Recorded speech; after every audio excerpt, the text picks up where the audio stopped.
سورة نلا سرا وكفل سورة مكية مكان سورة وآياتها آية جتة 3 آية 7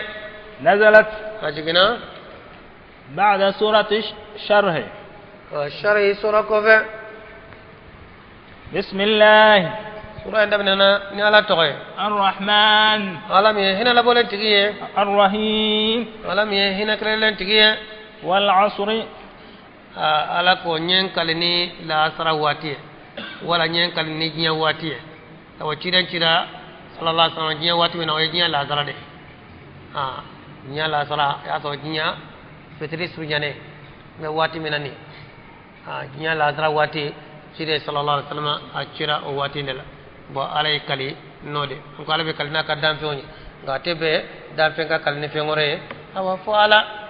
إن الإنسان لفي خسر كيكادو هذا بدن بيبي بولنا ده هذا بدن بيبي بردولا بيبي بولنا بيبي خسارة لا إلا الذين آمنوا وني هذا بدن منو اللي منيرة ده وعملوا الصالحات إنك بارنيونك وتواصوا بالحق كانيو نيمانا نيكنيه وتواصوا بالصبر كانيو نيمانا نيسباليه نون ده كسرة نو تكوارا بدن بيبي بولنا لا رادونا أبيبي خسارة لا فمي لمنيرا لمنير ميه كدا على لا كدا كشيدونا كدا ككتابولا كدا مالكولا كدا الله ردونا كدا على الله تكفى في بيسرا أخيرا من أخيرا تان كابدو على كفلا تكني نيدارا نيوروينا ويلي منير كبارك بارج منا بارج ما يجمعه بارج من بين كيرن تما صلى الله عليه وسلم نا خلت لا يرى يرى تارا توني ننتار وي بارج ما kanyo nyamarea nit nye jumae alata ka ala kelen batu katiko ciden kelen ko sallallahu alaihi wasallam o de nye fefe mo ko fe begalu ala kelen ka batu tu ka ke ciden kelen no kanyo nyamare ni sabaliye muye dorba ko sabaliye sabay ka sabali ala batu fananka fo sa yake sura ala ko te dongele ko eda ni sungala sera mbedo islamiana ni sungala mbora o taede ni dombaw sera mbe yala ko keneka ni dombaw temena ne semborala ay juma do manase be fara salibaw ka ne juma temena ni sen taraka tantembul ni sita islamé be sawala kande ala ko ibala de kudai fo sa yake suraka ay sabali do sabali flana kala soso e ka toy fe na ala haram ya ka betoy sabali sabana ala mala sike men ke mboli do mena ika sonay ni mana bolika ika do ala de yake hera do ika ceyate ika musoki seyate hera tanado ibe sabali ika fugale yate ala de alate ora ni mamin kerata ala ko de kisi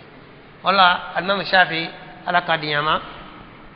ale ko hanna ala ko ngadore jige qur'ana nanin kelente ko ne kumbe ada mare ngosa bebe bolena foni mami yenike ni yenike ko ibora bolena ikisra ko na ala ko ma fengora jige nin ko ne kumbe ada mare ngosa wala ci de ka sabaw ala ka diyoma ni u ye ñogoñe doron o ti fara ñogona fu ka ni soro en kala ñogoñe ci de nga saba hal mo ko flade no bena de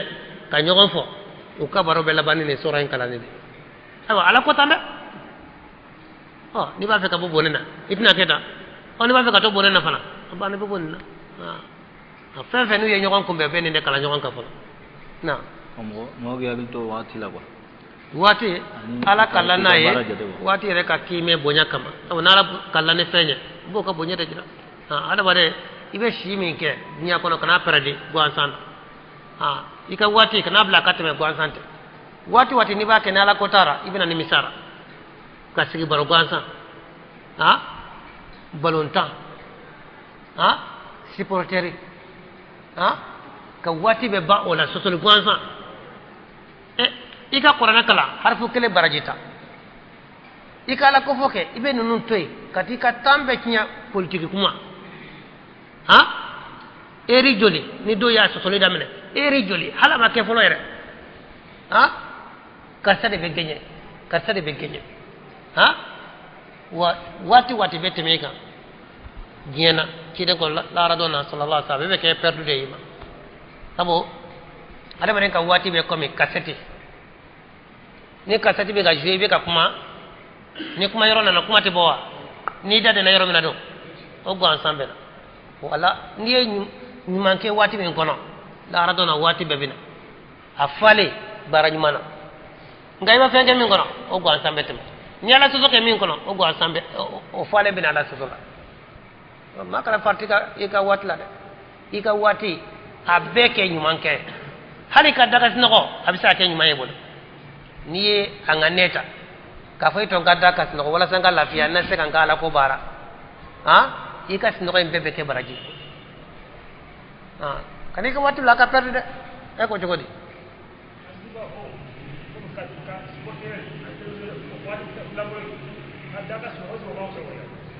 o kam so yake mo defo